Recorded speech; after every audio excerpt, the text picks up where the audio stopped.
দর্শক, ঘাড়মুড়ার হাটে আমরা দেখতে পাচ্ছি প্রচুর পরিমাণ হাঁস, মুরগি, দেশি মুরগি উঠছে। এই যে বসে আছে ব্যাপারী এবং যারা গৃহস্থ তারাও বসে আছে নিয়ে, যে দেখতে পাচ্ছেন এগুলো হলো দেশি হাঁস, দেশি মুরগি এবং রাজহাঁসও আছে, চায়না হাঁসও আছে সাথে সাথে।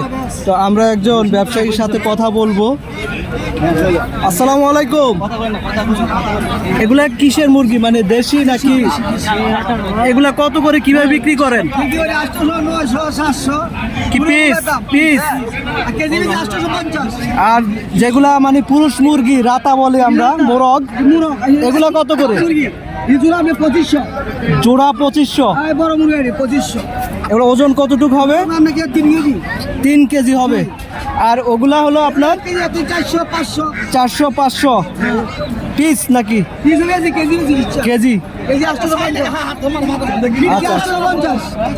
আচ্ছা দর্শক, চলো আমরা একটু হাঁসের ব্যাপারীর সাথে একটু কথা বলি। আমরা মুরগির ব্যাপারীর সাথে কথা বলছিলাম।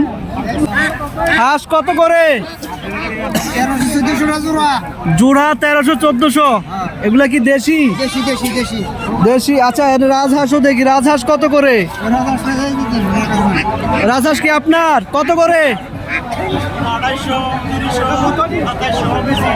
আচ্ছা, জোড়া 2800-2900। নতুন। আচ্ছা, এগুলা কি ডিম দিছে? ডিম দেওয়া শেষ, এখন বিক্রি করে ফেলবেন? তো দর্শক দেখতে পাচ্ছে এই যে বাজারে হাঁসগুলো নিয়ে আসছে, এগুলো খামারের, এগুলো ডিম দেওয়া শেষ, এখন বিক্রি করে দিবে।